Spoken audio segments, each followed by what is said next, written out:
Hello again, witches, seekers, and friends, and welcome to the Fat Feminist Witch podcast, the show where we do a little ranting, raving, and wand waving. I'm your host, Paige Vanderbeck, and together we're going to explore magic and spirituality, social justice, the psychic realm, and truly modern witchcraft. Hello, my witchy friends, and thank you so much for joining me for this episode of the Fat Feminist Witch. Today's episode is slightly unscripted. So I didn't write myself a whole script, but I do have notes here in front of me. What I'm talking about today is tarot cards and reading tarot cards, getting good at reading tarot cards, and how to learn the meaning of the tarot cards over time beyond just memorizing the meanings of the 78 cards. So that's what I'm talking about today. The idea for this episode actually came from my Patreon supporters. They liked what I said about the different numbers in the minor arcana during my numerology episode. They were like, oh, that's a really cool way to recognize the meanings of cards. So I'm going to talk a little bit about that in a little bit more depth, the numbers, and also talking about some of the other symbols that you see throughout the tarot that can give you clues about what your card is about. Now, if you are able to pick out 3 or 4 symbols on a card and know what those are about, even if you don't remember, the 3 of Cups means this, you'll be able to pick out certain symbols that let you know what the card is about, and your intuition will fill in the rest. Now, I don't want to say that you never have to learn the meanings of the 78 cards. I'm never going to say that because I think that's important too. But it's not the only thing that you can do. It's not the only way to learn the tarot.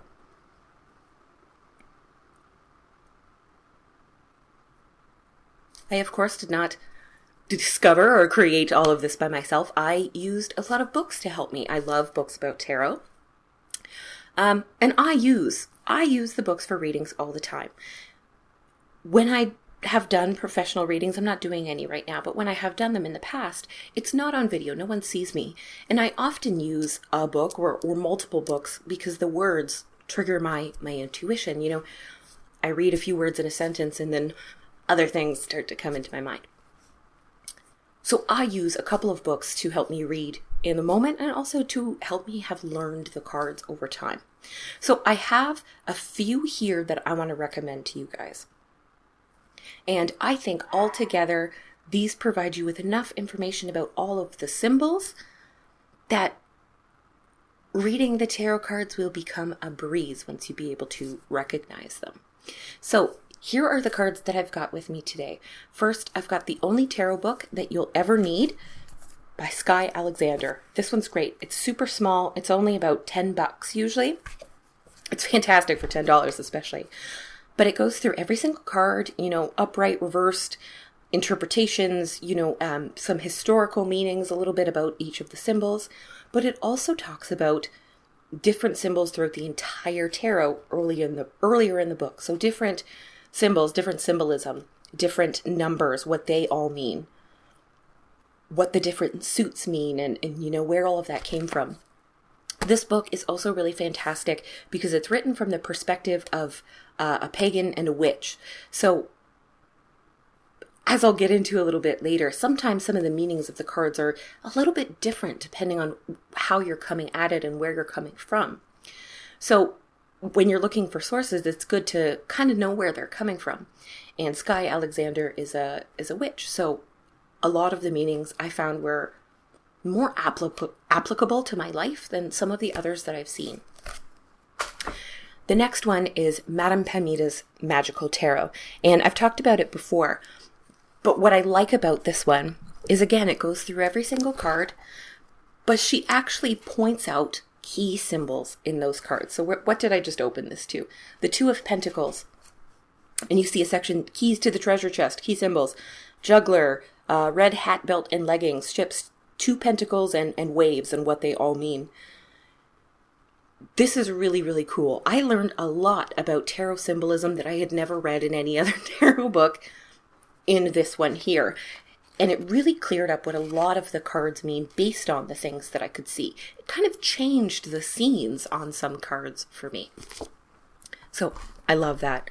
Another one is Pathworking the Tarot by Leeza Robertson. I actually just reviewed this on my website at thefatfeministwitch.com.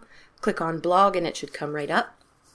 This got a 5 crystal ball review, and it's because she basically provides you with a system for learning all of the cards over time while you stretch and use your intuition.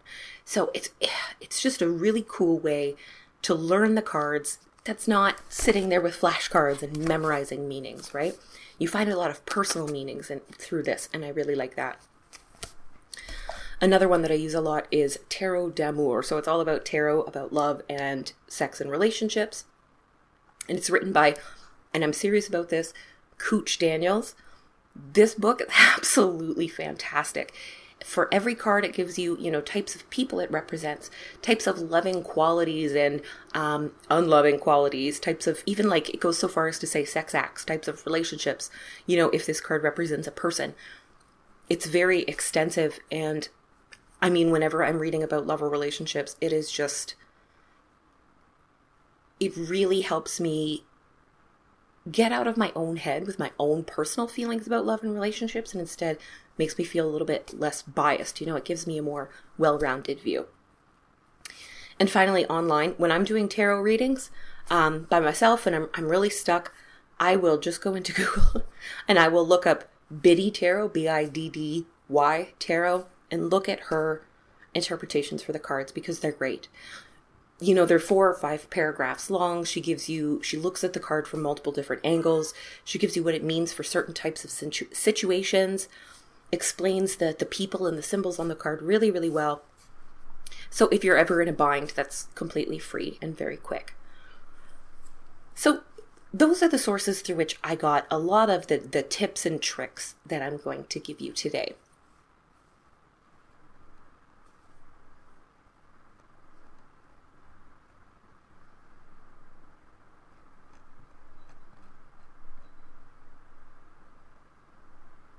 First, let's talk about cartomancy. So the name of this episode, we got some cartomancy going on. Cartomancy is divination by use of cards. So that means tarot cards, of course, also oracle cards, playing cards, oracle cards, playing cards, any sort of cards that you use for divination or for divination type purposes. That is cartomancy. What's great is that there are an unlimited variety of decks that you can get for cards. Even within just the tarot system, you have so many options on artwork, on the interpretation that comes with it, on the symbolism that you find on the cards. This makes picking out a first card or a first deck kind of difficult. Also, picking out the type of deck that you're going to get can be a little bit difficult. So here are some just quick ways to remember the differences between things. First of all, there are 78 tarot cards. And if you buy a tarot deck, for the most part, they will have 78 cards. 22 of those will be called major arcana, and the rest will be minor arcana. Sometimes you get decks that are just the major arcana, so it's just 22 cards. But for the most part, it's 78. Those 78 cards, the names might, be slightly different, but they have, for the most part, an agreed upon meaning. Now, meanings are always subjective, and each card actually has about 10 to 15 agreed upon meanings, depending on who you are. But it is a whole and complete system. The difference between tarot decks is going to be the author of the tarot deck in the book it comes with, the kind of art that you have on the cards, the way these cards and their symbols are presented. So when you buy a tarot deck, that's a tarot deck. It's all tarot. You can use any tarot book, theoretically, with your deck, and you should be able to read your cards. Now, with an oracle deck, this is not the case. Oracle decks are completely individual. So each oracle deck is completely different. The author has full control over how many cards are in the deck, what kind of artwork they use, what the symbols are, what they mean, everything. So unless you are buying oracle decks that are put out by the same artist or what have you, a lot of your oracle decks are going to be completely separate systems.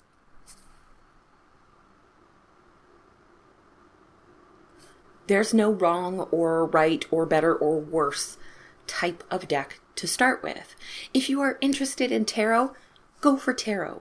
If you are not interested in tarot but still interested in the cards, the cartomancy, there are tons of like really cool oracle decks out there. If you're completely new to all of it, but you're not new to, say, something like crystals, you can find an entire oracle deck that works with your knowledge of crystals to help you use that for divination. So you have a lot of options when it comes to oracle decks. The only thing there is your oracle deck and your tarot deck are not. Learning your oracle deck isn't going to teach you to read tarot. Vice versa. Except for a few, except for shuffling is pretty standard, but but everything else meanings wise are going to be a little bit different. Now when it comes to tarot, as I said, there's 78 cards, but even then, the person who created and designed the deck, they can do whatever they want, but there are some who have taken a little bit of an extra direction with their decks. So within tarot, you have one deck that is, it's not the oldest deck, it's not the original tarot deck, but it's the one that's become most common. And that is the Rider-Waite Tarot that was commissioned by A.E. Waite, but drawn by Pamela Colman Smith.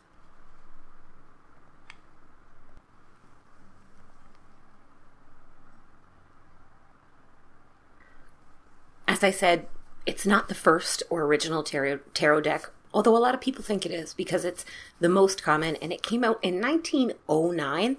So I think it's been long enough that, for most of us, it's the tarot deck.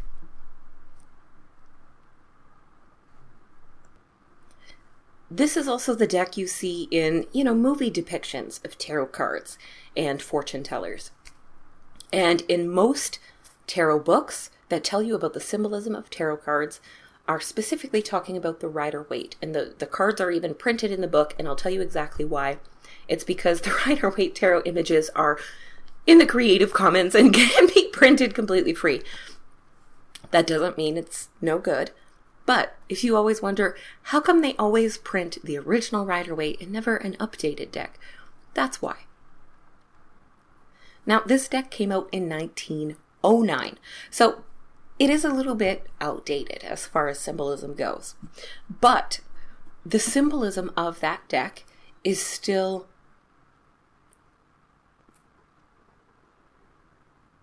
the main symbolism that you find in the tarot system.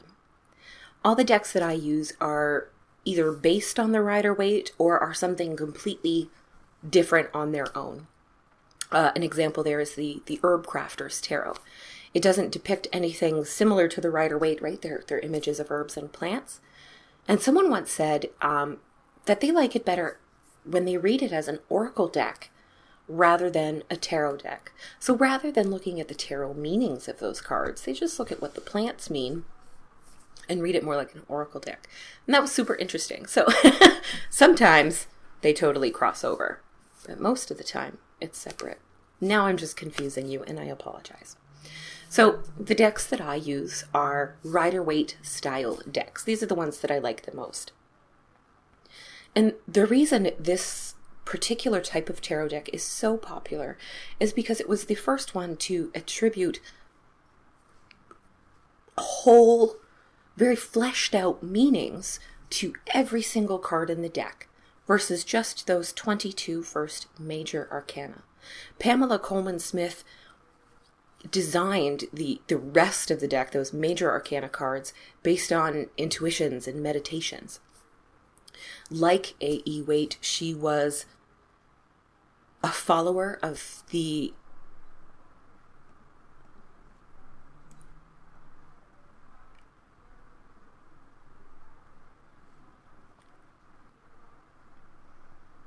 She was a follower of the teachings of the Hermetic Order of the Golden Dawn, as was Aleister Crowley, and we'll get to him in a second.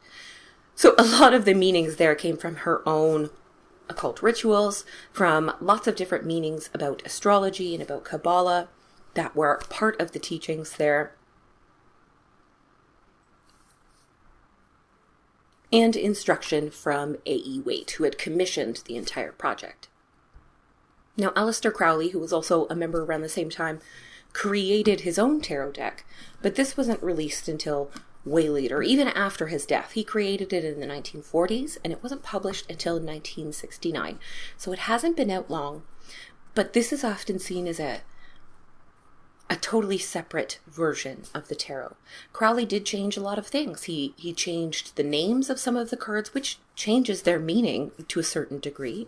He changed the order of some of the cards. And he also went so much further with astrological attributions for the cards than anyone had previously. So in the tarot, in the major arcana, every single card there has an associated astrological sign, or you can see astrological elements in each one. When you get to the minor arcana, I mean, those associations are still there when you see the elements. The minor arcana has 4 suits, and each suit is assigned to an element, which means, astrological associations come out. But in Aleister Crowley's deck, every single card, not only attributed to an astrological sign, but to the qualities of a particular planet in that astrological sign. So, for example, in the suit of Wands, the 2 of Wands is Mars in the sign of Aries. And the root powers of that are dominion. So you have this extra level to all of the cards. And that can be really interesting, especially when you start building your own birth chart. You can build your own birth chart based on this, right? So my sun sign is Capricorn. So sun in Capricorn in the tarot, according to Crowley, is the 4 of Pentacles. That is the earth suit. And the root power there is power. I love that, right? Then you get to my moon sign, which is Libra, and that gives us the 2 of Swords, which is peace. And Venus is in Scorpio. That gives me the 7 of Cups, which is debauch or fantasy. I love that. Super fun. And I have Mercury in Sagittarius, which is the 8 of Wands, which is swiftness. Isn't that lovely? That is just for fun. Again, I'm confusing you guys again. That is just for fun. But what you have there is a whole other level of meaning for each one of the cards. Even if you don't use the Crowley deck, I love these astrological attributions that he created. I have the list printed off that I use when I'm reading it. It's just very interesting how often something from that person's birth chart will appear in your reading like that. If I can see their birth chart and I know that where they have some of these placements, to have them show up directly in the tarot reading, it gives me somewhere else to look for information and meaning. But your main differences there are aesthetic. So instead of king, queen, knight, and page, which you have in the Rider-Waite, you have knight, queen, prince, and princess. And instead of the strength card, you have lust. Super fun. Instead of temperance, you have art. Instead of the world, you have the universe, which again, I actually prefer. And, the high priestess becomes the priestess. The magician becomes the magus. It all just kind of lines up more with his teachings from the Golden Dawn.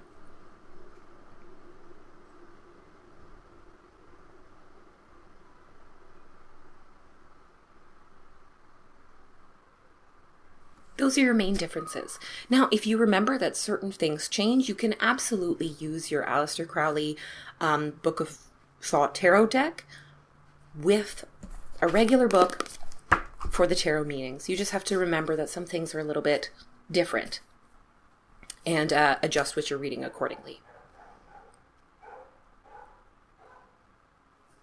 The artwork that Crowley used is really the big difference there.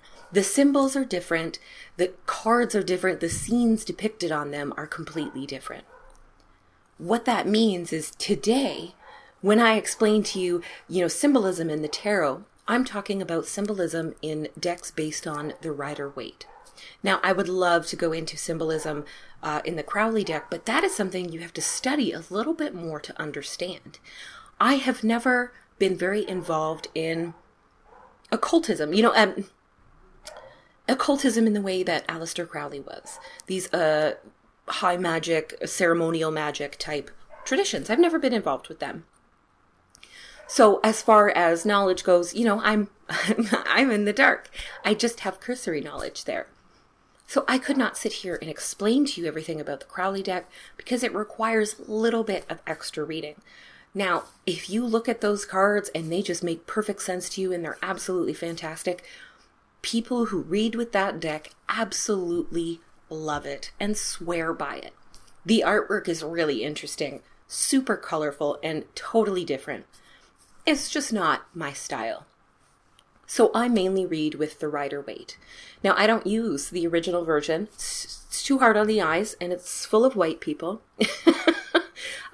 It was published in 1909, right? Things have updated. So for me, finding a deck that had the same symbolism as the original Rider-Waite, that was very much in line with those meanings, really helped me get a grasp on tarot. And I found a couple that were perfect. One of them is the Halloween tarot deck, and I know, yes, but despite the fact that it's all Halloween themed, it is so accurate to the original, right down to colors used in the design.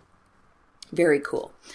Another one that all people seem to love, and it's because it earned it, is the Modern Witch Tarot. The Modern Witch Tarot is specifically a modern take on the Rider-Waite. So it has the same scenes, but with characters that look more like people who exist today, styles that exist today, and with colors and outfits and certain symbols that just make a little more sense to us today, without losing that original vibe and symbolism from the Rider-Waite tarot deck. So if you are learning, if you are brand new to tarot, or if you've never used the Rider-Waite, maybe you've only ever used the Crowley and you really want to learn, but you don't like that super, super yellow old tarot deck, I highly recommend the Modern Witch Tarot. It makes learning a little bit easier. You relate to the cards a lot more. So when it comes to reading tarot, again, for those who have no experience, you shuffle your 78 cards, your whole deck together. You ask a question or figure out what you are trying to learn from these cards. Maybe you put them in a formation where each position means a different thing so that you can provide context to your cards. You might only pull one card. A lot of people pull one card during the day, in the morning, to give them an overview of the day's energy. You can read tarot cards for other people or for yourself. You can also use tarot cards in a variety of personal ways. Personal development, writing, exploring yourself, your inner feelings. I find the tarot is a wonderful tool for all of that. But its main purpose is divination, divining the future and connecting with universe or divine information.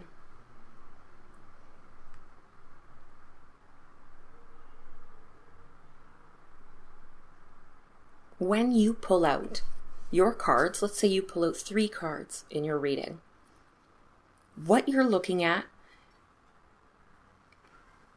is what is on each individual card. Is it a minor or major arcana card? What is the suit? What is the number? What symbols do you see on it? You look at each card individually. But then you also look at them together. you look at what they have in common, and you look for common symbols between the cards. I talked a little bit in the numerology episode about the numbers on the cards, and how in a recent professional tarot reading I was doing, the number 6 came up multiple times, like all of the 6s in the deck, for 2 readings for the same person. And 6 in the tarot represent service, community, compassion for others. It's a Venus number. It's about coming together. And this was a person who worked in social work, in helping the community. So super interesting, right? The second I saw all of those 6s there, I was like, okay, I have a starting point here. I've gotten a few emails. Everybody liked that story. That's very cool. It doesn't happen to me often. It has not ever happened since. It's only happened with one person where I get all of these 6s. But it's interesting. You know, if I had just looked at each individual card and not thought about how they're connected, I would have missed something in that reading, because they are all connected. When you're looking at tarot, there's a lot more to look at than, you know, one single card that has a meaning, a keyword, a buzzword.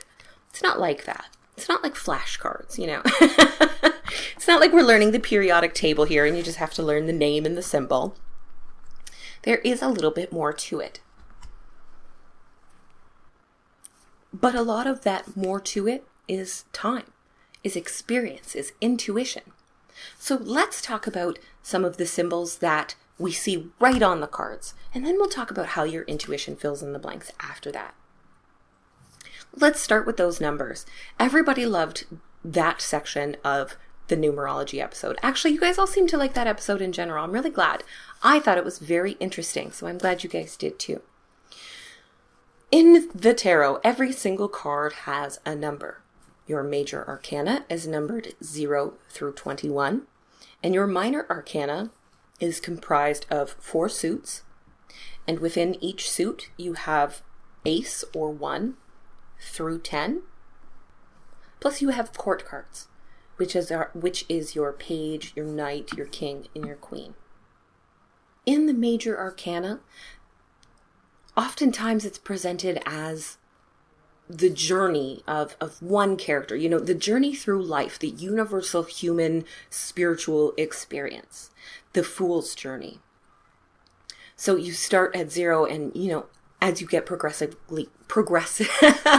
as you progress further, you get these larger and larger numbers. It lets you know where in the journey someone is.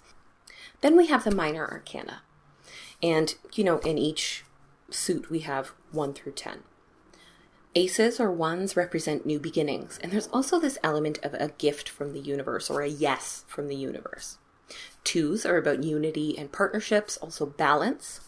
3 is the number of communication and self-expression, and can indicate working with a team or a group, you know, collaboration. 4s are foundation, stability, home, security. 5s are the opposite of that. They're shakeups and challenges. It's very unstable energy, but it's also very adventurous and free. 6s, like I said, represent service, community, and compassion for other people. 7s are about your inner life, soul searching, and even solitude. It's a very solitary number. The things in the 7s are things that you can and must kind of take care of on your own. 8 is the number of leadership and authority. And the 8s are all about kind of exerting your power in different ways. 9s are the beginning of the end of the cycle. So they often represent, you know, that feeling of completion or satisfaction as you come to the end of a journey or a project. And then we have 10, which is both the beginning and the end, the good, the bad, the better, the worse, and change. So that is all about transition. Now, whether your 4 is in the suit of swords, pentacles, cups, or wands, they're all going to have an element of foundation, stability, home, security. The 4 of wands is the card of home, your house. While the 4 of pentacles is about your savings, your earning, how you hold on to your resources. So knowing what the numbers mean throughout the tarot instantly give you a little bit of a clue of what this card is about. And 10 numbers are a little bit easier to remember than 78 full meanings. So it's a little bit quicker. The suits in the minor arcana are wands, which is associated with the element of fire. And the word I always think of when it comes to wands is project. Something that you're creating. It's a very creative suit. The suit of cups is associated with the element of water. And it's all about emotions, love, relationships, and intuition and psychic power. Pentacles are the suit of earth. So they're all about your resources, money, business, your career, your foundation, your home. The suit of swords represents the element of air. When it comes to the air element, you have a lot of communication, but also conflicts, arguments, courage, confrontations, and some challenges that you have to solve with your words and with the way that you communicate with the people around you, with the world around you. So if you see a minor arcana card from any of these suits, no matter what the number or picture is on there, if it is a card of wands, it is fiery. It is passionate. It is about creation, the spark of inspiration. And there is an element of movement. It's a high energy suit, right? If you have cups, maybe a lot of cups in a reading, that this is about either a relationship, a very emotional relationship, or that intuitive connection, since they kind of come from that same place. When you're reading and you are looking at your whole reading all together, trying to see what the cards mean about their relationship to each other, pay attention to how many major arcana cards there are and how many minor arcana cards. These two pieces of the deck work together. Separately, the major arcana are issues that are a little bit deeper. They're more like deep soul-searching issues, deep soul-searching experiences, something that will affect us for a very long time. And then your minor arcana are your everyday, situations, experiences, maybe complications. A lot of those are temporary and are something that can be, if it's something that needs fixing, it is something that can be fixed. Sometimes, depending on the card. So when you get lots of major arcana cards, that tells you that this is something incredibly important.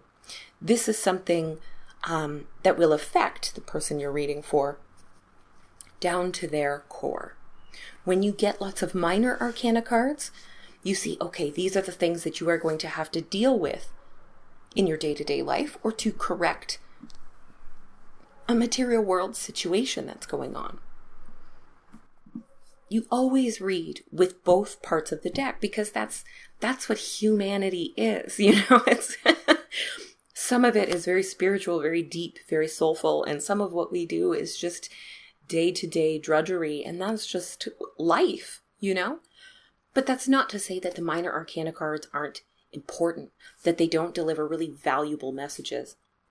I personally love the minor arcana now that I've learned more about the symbolism in those cards. So don't discount them just because they're called minor.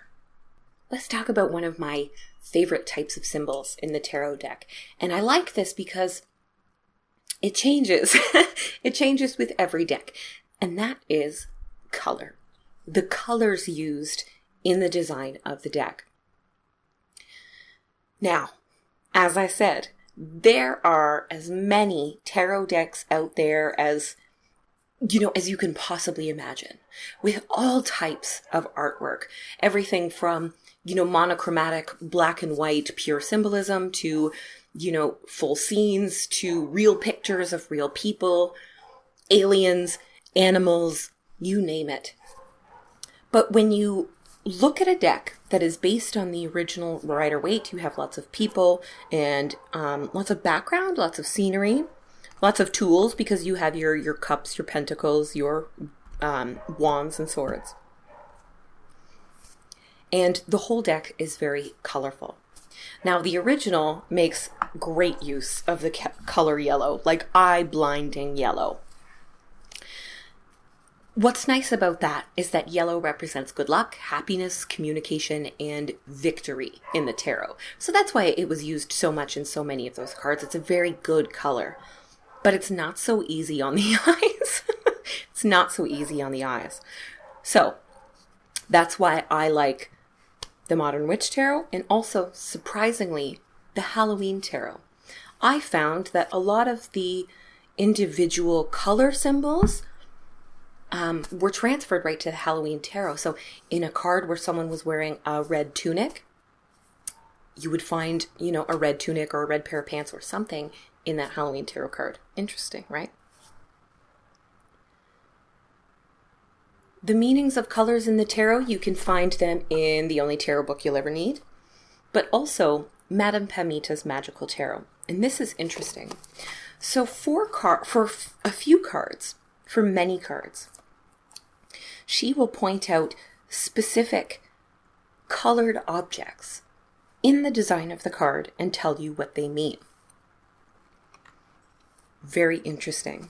So that red tunic, those red clothes, that represents a connection to the material world, to sensual pleasure, to things that you feel.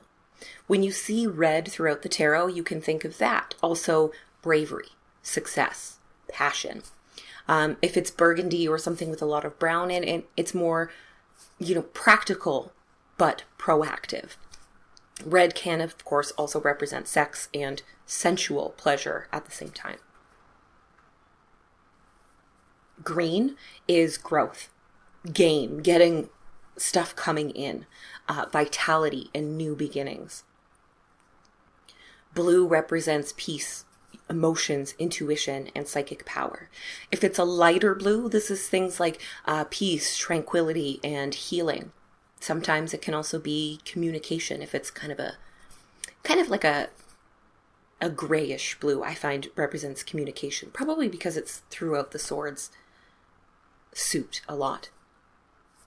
Deeper, darker blues are more like psychic power, intuition, and deeply felt emotions. Black is a color for hiding, for protection, and even for grief, funeral clothes.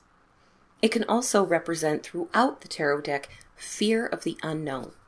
You see a lot of black in the death card, and the unknown is really what it is that we fear about death. We just don't know what comes next.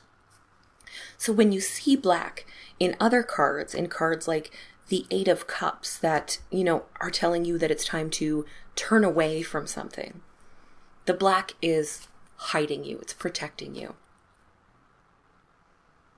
Orange, we have a lot of orange, which is very fun, very bright. And this is a color of opening, new ventures, willpower, energy. Most of the fire that you see in the tarot deck will be a lot more orange than it is a bright red. Lots of orange. White is all about simplicity, serenity, and honor.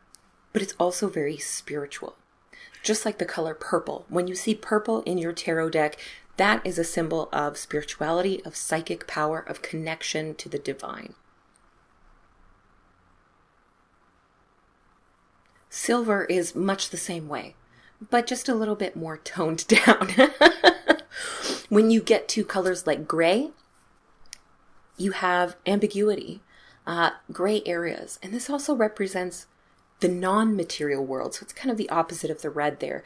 Non-material world like the spiritual world, the spirit world. And anytime you have browns, tans, or even that darker burgundy color, this is all about your survival. Ways to ground yourself, to bring yourself back to center.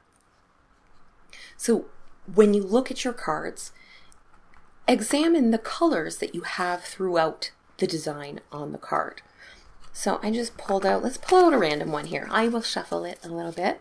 This is my Modern Witch tarot deck.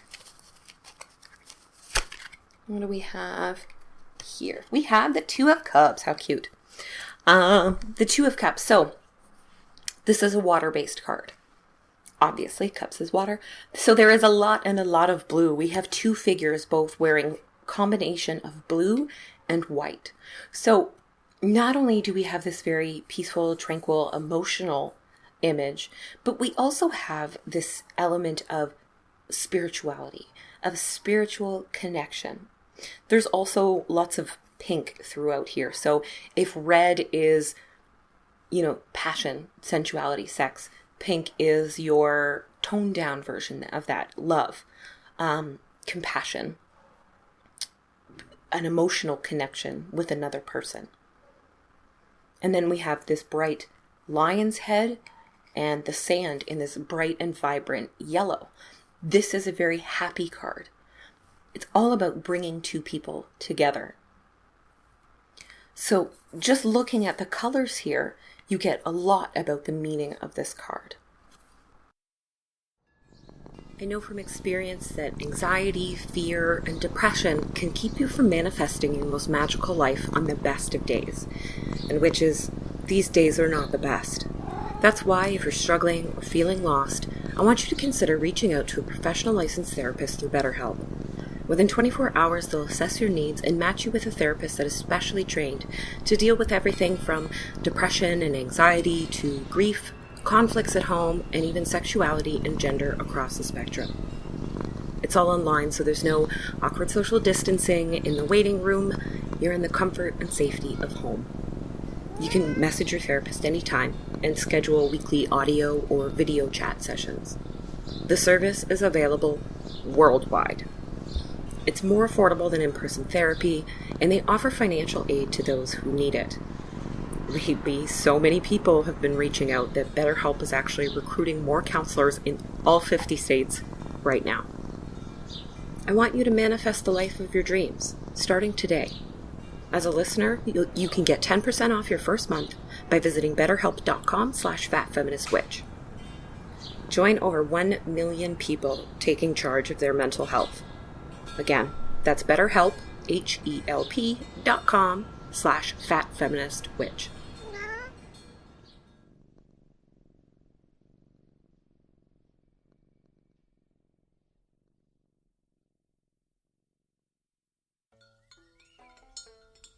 Bright Witch brews create an enchanting sensory experience through magical and flavorful herbs, fruit, and botanicals. With a blend to suit the taste of any tea lover, whether you prefer a strong black tea with bergamot and lavender like Astral Dreams, an ethereal blend of elder and blackberries like Blue Moon, or a light green tea with a hint of strawberry like Fairy Garden, you're sure to find the perfect flavor to complement your spells, intentions, and self-care rituals. Each vegan-friendly and gluten-free blend has been specially chosen for quality of ingredients, taste, scent, and aesthetic, with a dash of edible sparkles for extra magic. Bright Witch teas come packaged in recyclable tins that keep the tea fresh for up to 2 years and make great herb jars when they're empty. Find the perfect potion for your own enchanting moments at brightwitch.com. Fat Feminist Witch listeners can apply a 10% discount to their carts with the code FFW10. That's brightwitch.com.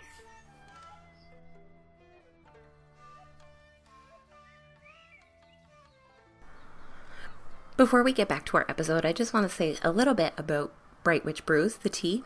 So the owner of Bright Witch told me they were sending me a sample and actually sent me like 9 full canisters of tea. I'm so grateful. Thank you so much.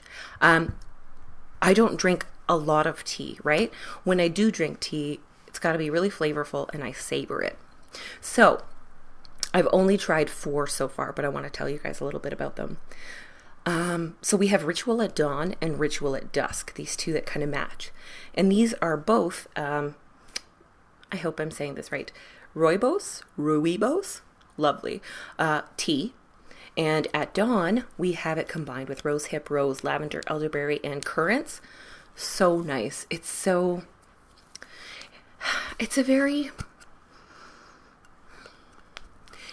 like it's sweet, it's floral, but it's also very cool and clean like morning time is.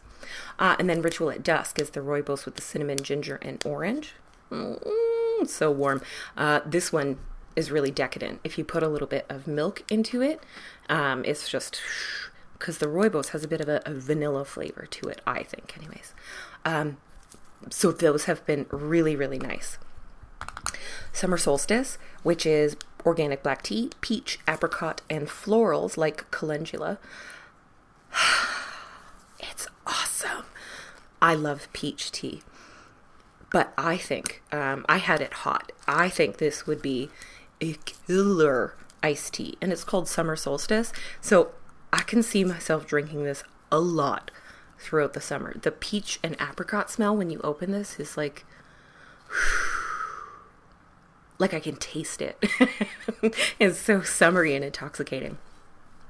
And then there's my absolute favorite one. It's Blue Moon. Elderberry, blueberry, raisin and apple, hibiscus, and blue cornflower petals. And they all have natural flavor and edible glitter. Blue Moon, this is the best tea I've ever had in my entire life. It tastes like, it just tastes like magic to me. Like, it tastes blue and purple. It's sweet on its own without having to add any sugar to it. But it's also got just that tiny little bit of bite. Just a little bit from the hibiscus and maybe the elderberry, but super, super good. I absolutely love it. I've had it hot. I have had it after it cooled off, and it's still pretty good. I forgot about it. And I also made up a small little cup of it, and I added it to a smoothie with blueberries in the place of fruit juice. And that was really, really great. So good, so blue, so many wonderful flavors. And as far as that edible sparkle dust, it really does sparkle. A little bit of sparkle in the smoothie, a lot of sparkle in cups of tea. That is so fun. If you use a paper tea bag, you won't get a lot of sparkle. But if you use, a metal teaspoon or little basket, which is what I used, your cup of tea will glitter. The Blue Moon especially really looked like a night sky filled with glittery stars. It was absolutely beautiful. So thank you so much to Bright Witch Brews. I'm very much enjoying the tea samples you sent me, and I'm saving some to share for when I can get together with friends. And luckily they last 2 years in these cans. So, by the time I could see my friends again, this tea is still going to be super fresh. Pretty pumped about that. So thank you to Bright Witch Brews, our newest advertiser here, and I hope you guys all get a chance to try out some of this tea. I'm not kidding. Blue Moon is amazing. It's amazing. If you can only get one, I would start with the Blue Moon. What I like so much about the Rider-Waite Tarot deck is that for every card you have these scenes, it's almost like a scene from a movie. I look at it and I think, who is this person? What is it that they're doing in this scene? What is going on? Because there's always so many different symbols all over the place. The scenery behind the characters will look different. What you see in the background, what you see in the foreground, all of that means a little something. So when you see hands in your tarot deck, and on all of the aces, you will have a hand usually coming out from the clouds or from the ground. And those hands represent a gift from the universe, spiritual guidance, and also that, the universe, God, your spiritual, entourage, they're there with you. They've got you. When you see clouds throughout the tarot, these can represent either clarity if something is breaking through those clouds, or fogginess, confusion if those clouds are obstructing the characters on the card. They can also mean there's a divine presence. So when you have clouds with angels, this is your divine messenger. A symbol that is very interesting and that I didn't know about until a few years ago are yods. So if you have your tarot deck with you while you're listening, take out your Ace of Swords.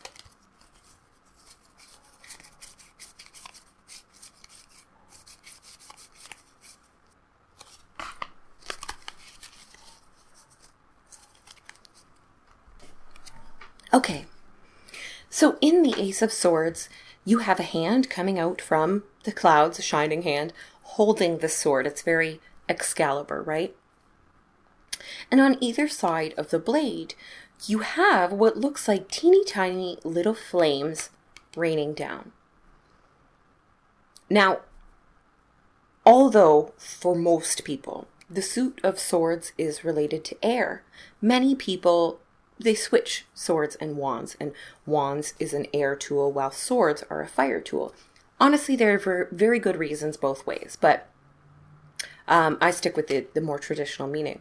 So why are there teeny tiny flames on our air card, right? These are not flames. This is called the yod. And they are points of divine energy. Madame Pamita explains in her tarot book that this is the first Hebrew letter of the unpronounceable name of the Creator.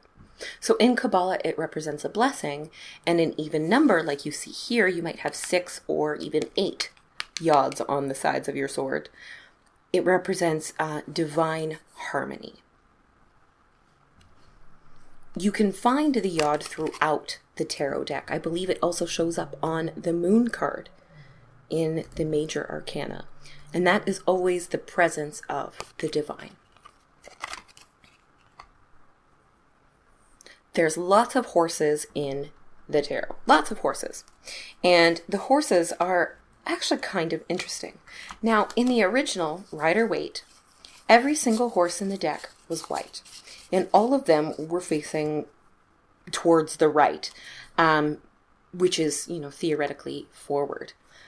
In my Modern Witch Tarot, as I look now, this is not the case. The Knight of Wands is on a brown horse, and they're moving to the left. The Sun, that horse is still white and going to the right. The Knight of Pentacles has a darker, like a chocolate brown horse. So it's a little bit different there, and you have to apply some color magic. But horses in the tarot represent freedom and power. So when you have all of these white horses, you also have this element of righteousness and of divine protection. The horses in this original Rider-Waite tarot all represented that and more. The freedom that comes from divine presence, the power that comes from a divine presence, the righteousness that comes from being connected to the divine. Interestingly, while I was doing some research, I ended up on divinationandfortunetelling.com, which is run by a Romani tarot reader. Very interesting. And she explains that in Romani culture, horses represent friendship. They have the same man's best friend type vibe as dogs do for a lot of us. And that is totally cool and just a little bit interesting. That takes those images of the knights who are charging in on their own just a little bit different, because now you see the symbol that represents loyal friendship, someone having your back, just doing something with a friend as a support. Very interesting. But that's an example of how the symbols can mean a lot of different things to different people. So remember, as always, I am not the definitive source here. I am just sharing what I've learned. When it comes to some basic shapes like circles, wholeness and completion, the end of a cycle. Squares are stability, equality, structure. Triangles, there are actually a lot of triangles. Some triangles are pyramids. And pyramids, have a more spiritual connotation. Triangles in the tarot also represent the elements. Upward elements are fire and air, and downward facing elements are earth and water. The stars are hope and promise, being looked after, being looked after by whatever spiritual entourage is looking after you. Lots of roses throughout the tarot, and in some cases they mean love and relationships, of course. But the rose is also a very powerful symbol of, again, righteousness and divine power. So depending on where you see the rose in your deck and what is happening around it, for example, if you see it in a cups, well, that is a pretty loving symbol within the cups suit. But when you see the rose in, for example, the Three of Pentacles, it means something different. That is more about communicating with people that you can trust. People who share your same level of righteousness, your same righteous cause. Mountains. You have lots of mountains in the background of many of these cards, and those represent things like challenges, but also vision and achievement, doing something greater than yourself. The ocean or any water, this represents emotions, of course, but also the unknown, the scary, and the psyche, the deeper parts of ourselves. Rainbows represent renewal, hope, but also connection with divinity and the presence of a spiritual being. Trees represent knowledge. The tree of knowledge is portrayed many times throughout the deck, most notably on the Hanged Man card in the Major Arcana. And this is often attributed to the story of Odin hanging from the World Tree. He stabbed himself in the side with a spear, hung himself by his ankle off the World Tree, and suspended himself between life and death for 9 days to gain the knowledge of the runic symbols that the Norse version of the Fates had carved into the tree. So it was the tree of ultimate knowledge and wisdom. And trees represent that a lot throughout the tarot. They can also be very protective. When I see trees in some of these, they're people that are sad or that are looking for shelter, and they're sitting next to a tree or huddling underneath it. Within some of your suits, you also have some symbols that I see a lot just within the suit. So in the suit of Wands, you see lots of pyramids, and these represent travel, adventure, and spiritual exploration.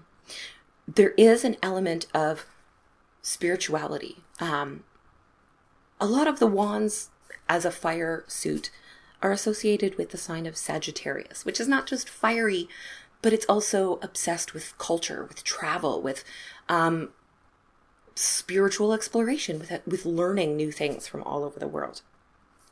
So when you see pyramids in the back of a Wands card, it definitely has that vibe. In the suit of Swords, you have lots of moths and butterflies, and these represent transformation. So not all of, but most of the cards in the suit of Swords are difficult.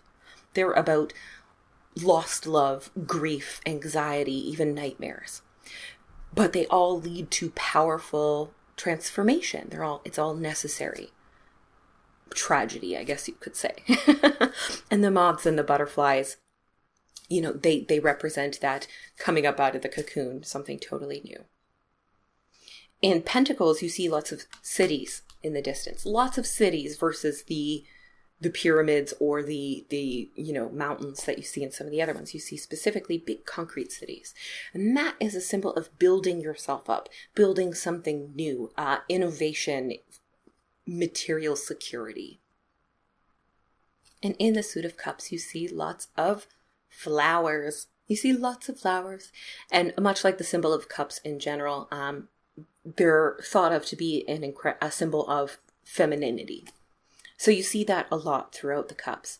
But rather than thinking of it as femininity, think of it as nurturing, helping someone to grow, to bloom, bringing the beauty out in something or someone. That's what the flowers represent in the suit of cups, as well as, love and even sex, depending on the card. So that's the minor arcana, or a little bit extra about the minor arcana. Let's talk a little bit about the majors. Now, everyone loves the major arcana. Everyone, right? It's the majors. And as I said, these cards often represent a situation, an experience, a feeling, or a future that is incredibly significant, that has lasting and permanent, it could be consequences, it could be benefits, opportunities, whatever. Every single card in the major arcana depicts a scene and an archetype of humanity, of people, of human behavior. As I said, a lot of people read the minor arcana 0 through 21 as a journey, all one journey, all connected. And so there's no surprise there that there are a lot of common symbols that appear on multiple tarot cards that bring them all together. One of the first ones you'll notice is angels. Angels, angelic messengers, and I'm even counting Lucifer / Baphomet on the devil because his wingspan is almost the same as the angels, as the goddess Iris, the messenger of the gods.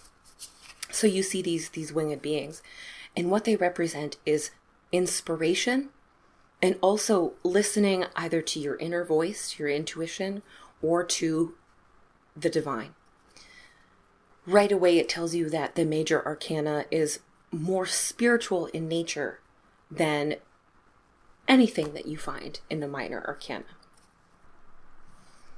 Another symbol you see throughout multiple major arcana cards are these two pillars. The first place that we encounter them is in the High Priestess, which is card number 2. So the High Priestess is sitting on her throne between a black and a white pillar. These pillars represent the two pillars of the kingdom. These represent two biblical pillars which stood on the porch of Solomon's temple, the first temple in Jerusalem. So they represent the life force, as well as polarity and balance, which are very important in the Hermetic orders, in Hermetic occultism. So it shows that, these opposing forces are necessary to come together to learn. Spirituality exists between these two opposing forces. The black pillar on the left brings in our elemental associations of water and earth, as well as your intuition and mystery. Lots of our very lunar qualities. Whereas our white pillar has more of the solar qualities, things like, reason and logic, the elements of air and of fire, as well as, there's this positive and negative type polarity to our pillars.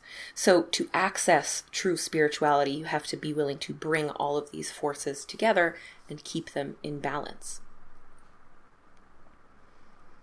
Now, the pillars on the Justice card and on the card of the Hierophant look very similar, but they're not. If you look closely, you can see that all of these pillars are different. They're not all black and white. On the Hierophant on the Hierophant, they're gray in my deck, and in Justice, they're white. So in the Justice deck, you have, balance, harmony, peace, and justice, and you have these white columns representing righteousness. So hopefully, the divine is on your side when you enact justice. And in the Hierophant, these two columns represent, the halls of knowledge. You see these two acolytes at the Hierophant's feet. The Hierophant is in previous decks, historical decks, the Hierophant was called the Pope. This is a spiritual leader, but a leader of a spiritual tradition that has rules and regulations. You see these acolytes at the Hierophant's feet. They are learning spirituality from this teacher who's well-versed in the tradition. So the two pillars represent the halls of wisdom and represent what you need to learn to gain access to the next step. All of these pillars represent, duality, represent balance, represent bringing together the material and the spiritual together, which is the vibe of the entire tarot deck, right? The pillars aren't the only symbols that you see standing side by side like that. You also have the Adam and Eve figures in the Lovers with, a tree on each side of them, again, creating this doorway where you make a decision and you move from one stage of life to the next. In the Chariot, you have these two Sphinx characters, a black one and a white one, again, bringing that harmony, that balance, that duality, that connection between the material world and the spiritual world. In the Moon, we have, two figures on either side. In Judgment, we have two adult figures on either side with a child in the middle. The Devil, we have Adam and Eve again. It just, this image of harmony and creating a doorway to the spiritual world shows up again and again in the symbols throughout the tarot. As I mentioned earlier, tarot cards don't always mean the same thing to everybody. And part of that is, how they're used over time. And another part of that is just what symbols mean to us individually. Now, everyone has certain colors, certain symbols, certain types of people that they have strong feelings about. So when those things come up in the tarot, often your own meaning for that symbol will greatly outweigh the actual meaning in the card. And that is exactly what you want. Even if you are unfamiliar with any of the meanings of any single tarot card, you can fan out your cards and intuitively choose a few, and in the meanings of those cards, you will find your message. Your intuition knows what it's grabbing, even if you don't. So if a symbol in your tarot deck means something specific for you, don't discount that just because it only applies to you. Now, if you're reading for other people, you should do that a little bit less. But when you're reading for yourself, that is a pretty good rule of thumb. One way that this presents as a problem is that certain symbols within the tarot, as a witch, I see them differently than other people do. The best example is the Moon card. The Moon card in, a lot of standard tarot readings is confusion, fogginess, fantasy, being lied to even, dishonesty. Things are not always as they seem. There's an element of selfishness. It's not a super positive card, honestly. But as a witch, the symbol of the moon is very different for me. I have a very hard time seeing the moon in that way. This is why I liked finding the only tarot book you'll ever need, because it's written from the perspective of a fellow witch. So when we come to the moon card, there is still this element of confusion, because the moon is a magical, mysterious card emblematic of the unconscious and the invisible realm of dreams, imagination, and psychic impressions. So instead of this element of deception, you have something is clouding your vision. And it's because you're not necessarily meant to see it clearly. There is something more spiritual at play. So in here, the meaning she gives for the moon card has much more of a witch vibe. There is much more about intuition, about listening to your inner self, about paying attention to dreams, about the goddess, about magic. And that is just, I have to see the moon that way. I can't pull the moon card and not see the beautiful, wonderful, shining, bright, full moon that I absolutely adore. And that makes me feel very empowered. It's hard.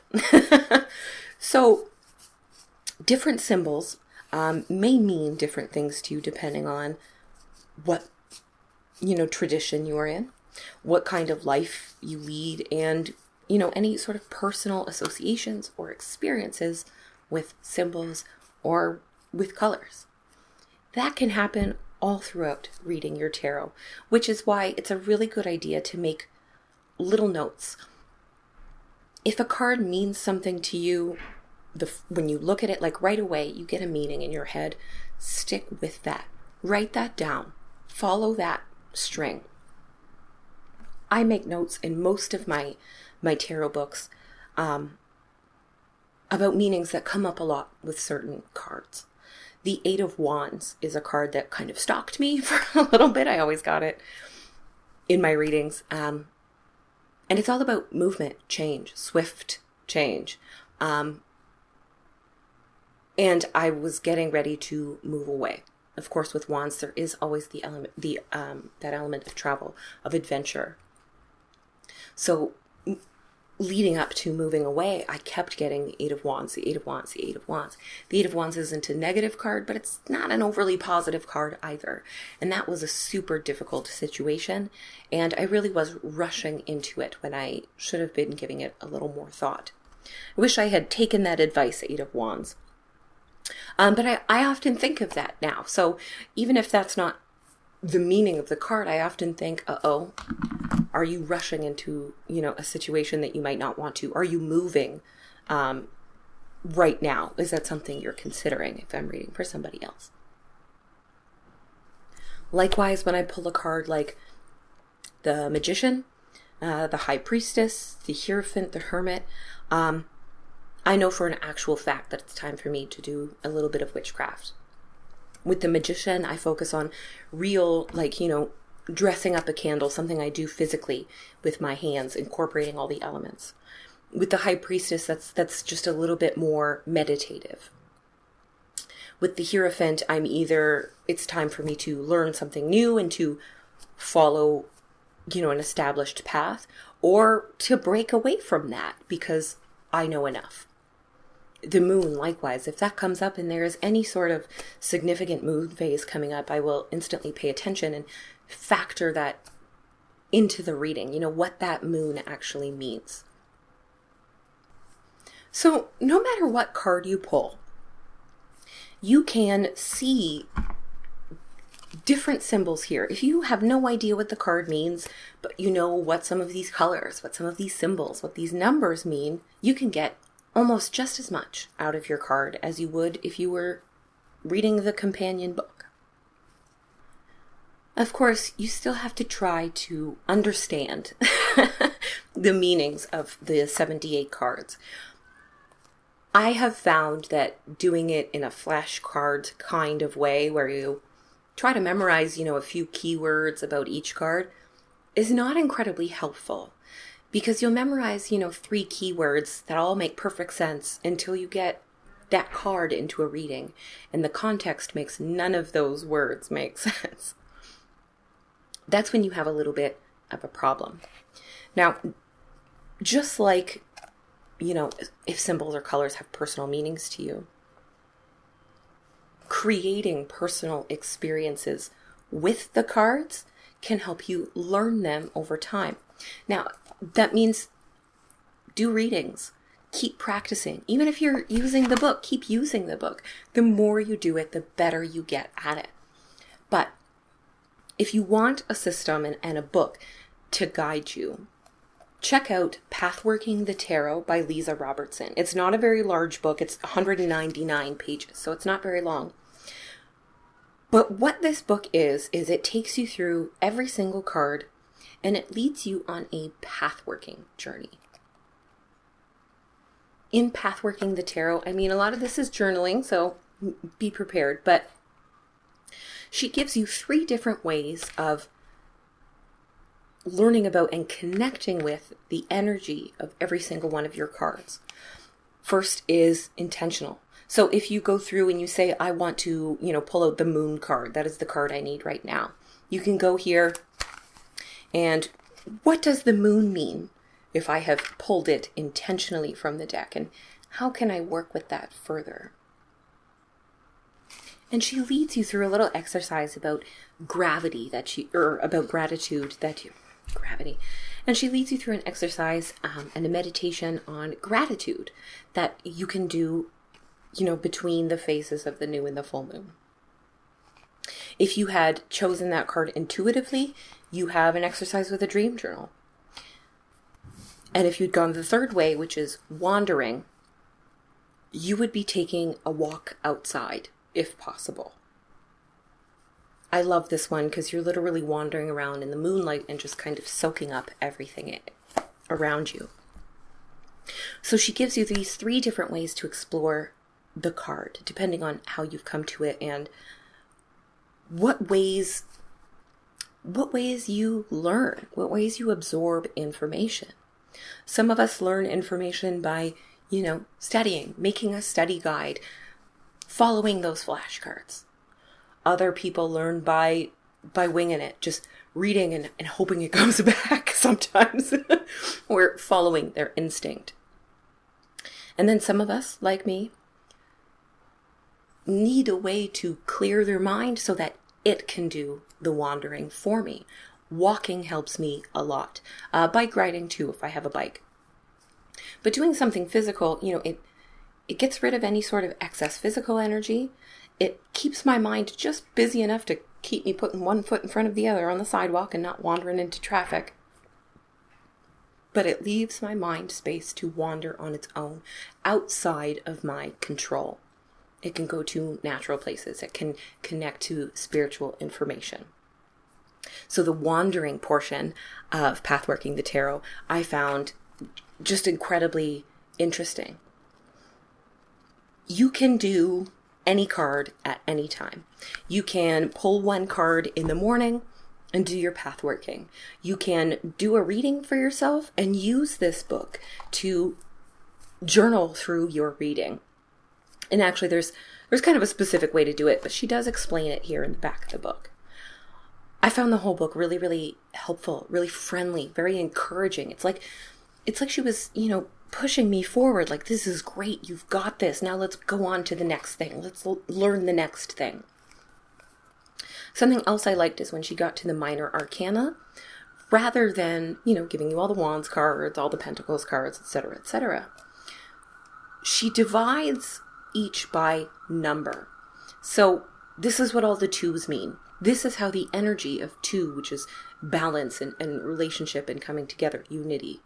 This is how that energy plays out in an earthy situation, in a watery situation, in a fiery situation, and in an airy situation. As I said, it's a lot easier to remember what, 10 numbers mean versus, this many cards in 4 different suits. So I felt like I was really grasping it, and I found a lot of connections between those 4 cards. I love looking at the minor arcana via suit. That is a great way to organize them, and there is a way to see an entire story when you look at the suit. But when you look at the number, you just see common symbols. And that is really, really helpful when you're reading tarot cards. Reading tarot cards doesn't have to be super difficult. It doesn't have to be super fancy, and you don't have to read for anybody else. You can pull one tarot card, journal it, and not do any more. You can do big, outstanding, outlandish readings that you use a million books to figure out, and that's great too. I feel like the tarot is so intimidating to people because there's this idea that you have to memorize all of these cards. And while that definitely helps, it's just not a realistic goal. Also, if you are holding yourself back from checking out the tarot or from reading it more because you feel you don't know enough about those numbers or those symbols or, what each card means, I want you to remember that your intuition chose that card for a reason, even if you are not immediately sure what it is. This is why if you pull cards for a reading and they don't make sense or they seem weird or off, you could trash that whole thing and start again. And I've experimented and trashed a reading after looking at it, and I'm like, this is awful. And I did a second reading and got all different cards, but arrived at the same conclusion. It's okay to just scrap it and start from scratch. But if you have books that can help you, or meanings, interpretations that resonate with you, if there's symbols there that mean something to you, you can figure out that card so easily, so quickly. When it comes to choosing a deck, look at the art. Look at the art on those cards. Look at the colors. Look at the types of symbols that deck uses. Every deck is different, but some decks will appeal to you more than others. If you're trying to read with a deck and absolutely nothing is sticking, it may be that you just do not resonate with the artwork on that deck. This is a common problem, especially if you are not thin and white. In the original Rider-Waite deck, every single person was thin and white. This is not the way the world looks. My world doesn't look like that. Even if I didn't look in the mirror, I could not exist a day outside of my apartment and not see fat people. That's just not the world that I live in. Even now, it is incredibly hard to find tarot or oracle decks with fat people in them. Even decks that claim to be, very inclusive and include people of all different skin tones and styles will still leave out fat people and fat bodies. And that can make it really, really hard to read because you don't see yourself in it. If tarot is supposed to represent the world, it's supposed to represent life, it needs to look like that. So finding a tarot deck that appeals to you, that feels like home, that feels like it can, read about the life you're actually living is important. Grabbing the OG Rider-Waite, totally cool. It's fine if that's what you want to learn on. But if you don't connect with it, you're not alone. A lot of us don't. I have a copy that I've never used for real readings because it just doesn't work for me. But this Modern Witch Tarot has become my main tarot deck.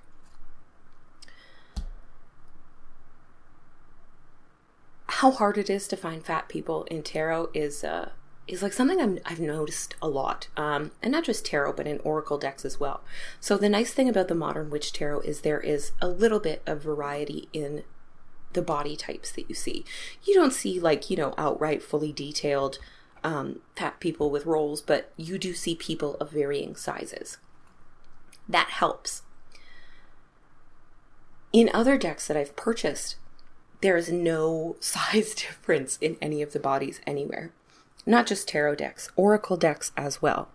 I recently bought the Sacred Self-Care Oracle by Jill Pyle. I love it. I think it's beautiful. The colors are amazing. But I promised myself that I wasn't going to review any decks through here on the Fat Feminist Witch that don't feature any fat people in the artwork. And this deck does not feature any fat people, which is a shame because this is probably the easiest to read with deck I've ever encountered. The book is completely, I don't want to say unnecessary, like it's great. It's a great little book. It's got little journal entries and it's got good information. But the universal nature of a lot of the symbols and a lot of the situations in these cards are incredibly easy to read. I know right away what it's referencing. So it's a shame that there's no fat people in that one.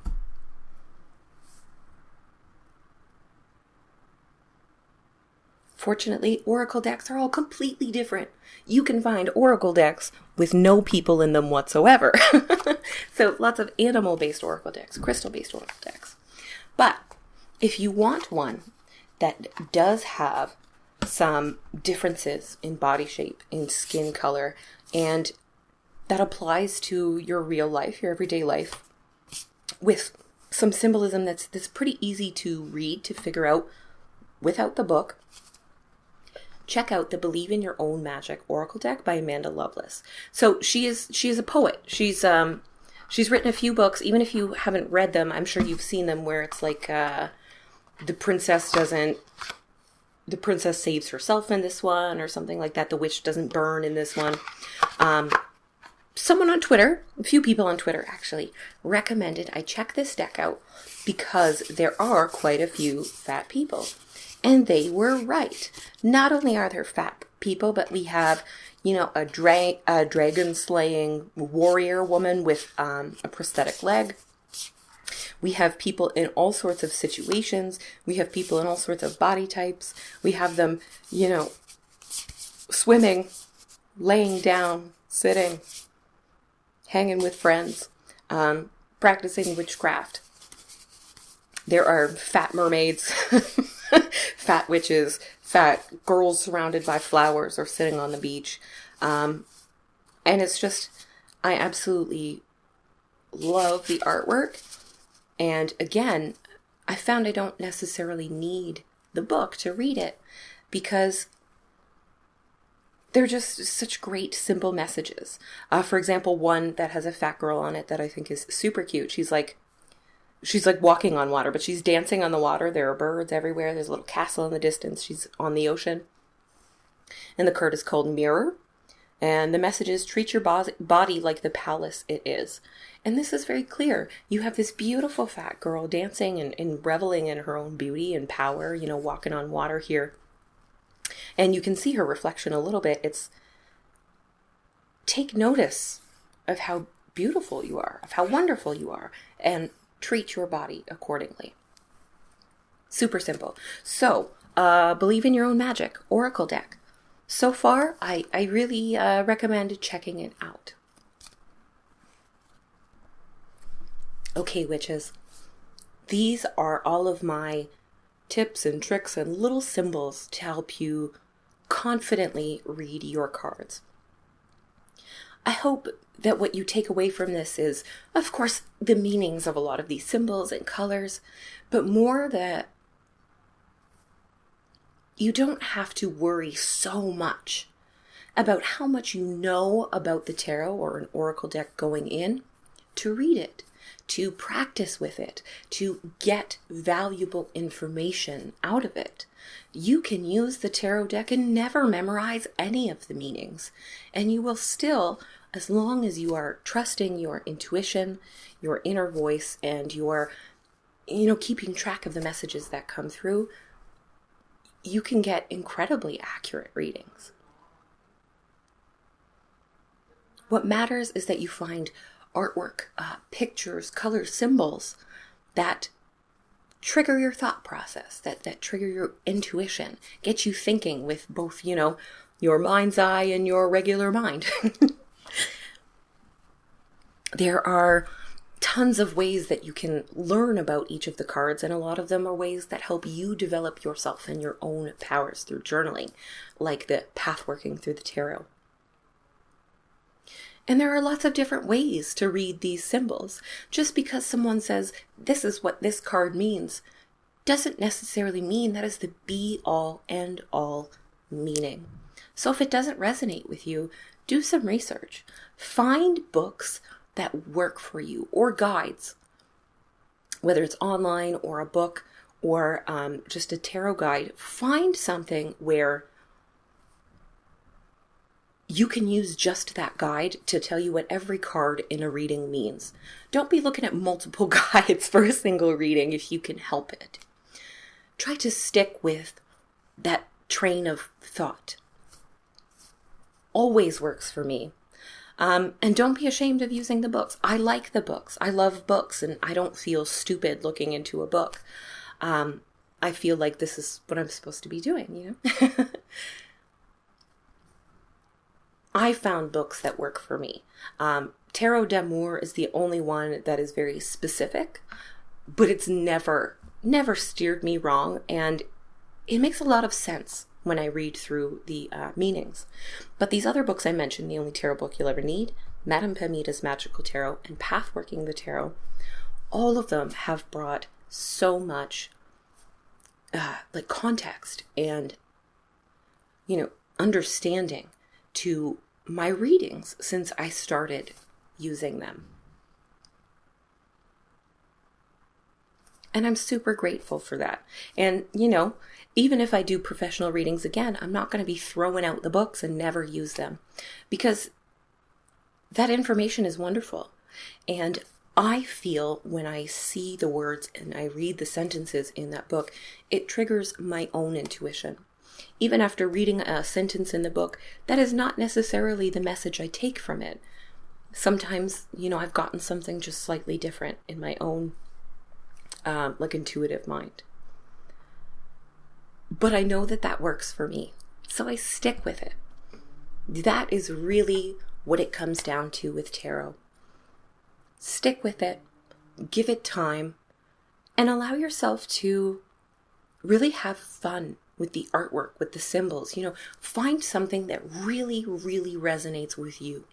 Whether that's a Rider-Waite or a Crowley deck, whether it's full of people or animals or aliens, make sure that it works for you. Make sure that it tells a story about life, about the human experience, or, the experience of something in this universe to you. That's what really matters. So I hope you all have a wonderful weekend, a wonderful new moon in Pisces. And I hope you all get a chance to practice some cartomancy with a little bit more confidence.